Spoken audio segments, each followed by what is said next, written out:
In Lin-Manuel Miranda's musical Hamilton, the closing line of the final song, "Who lives, who dies, who tells your story," is sung by Elizabeth Schuyler Hamilton, and it's "Will They Tell My Story?" No one did until 2018, just under 165 years after her death. Elizabeth Schuyler Hamilton died on November 9, 1854, of a broken heart.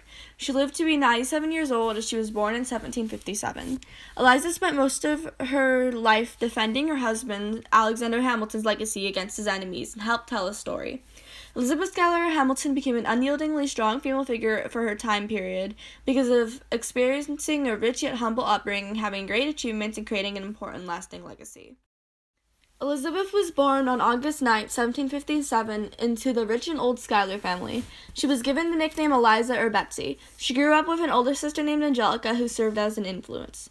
She also had a younger sister. Eliza was a year older than Peggy, but a year younger than Angelica. She grew up in a time when it was normal for young ladies to fall in love young. While most people believe Alexander Hamilton to be Eliza's first love, he wasn't. She met Tench Tilghman when she was young and fell in love instantly. Despite what people think, Hamilton and Eliza barely ever spoke the first time they met. Eliza accomplished many things in her life, both before and after her husband's death. Before Hamilton's death, she had 8 children. Eliza was like most wives of her time. She had many children.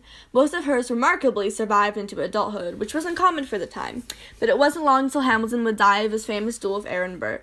Afterwards, Eliza would do much more. She was not rich, but she still did her part in her community. She helped raise money for several things and preserved and started many legacies.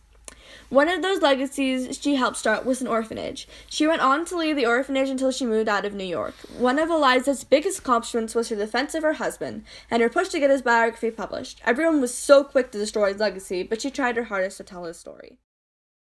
Eliza's lasting impact is still felt and seen in many ways today. Eliza left her imprint on the world through her work in the orphan asylum. Her work helped found what we still use today. Eliza's ideas were what people alive in the present want for kids. The foster care system is her legacy, along with Hamilton's biography. The biography that influenced the musical Hamilton was written by Eliza and her children. Eliza worked hard to get it done and published, which is one of the reasons people know about Hamilton today. Elizabeth Schuyler Hamilton was an influential female who had a rich but good upbringing, important accomplishments, and a very big lasting impact. Eliza had a great family, which she translated over to caring for her own family, which in turn helped with the Orphan Asylum Society. Eliza was a very interesting person, and she had a big say in the way America was shaped, whether people choose to see that or not.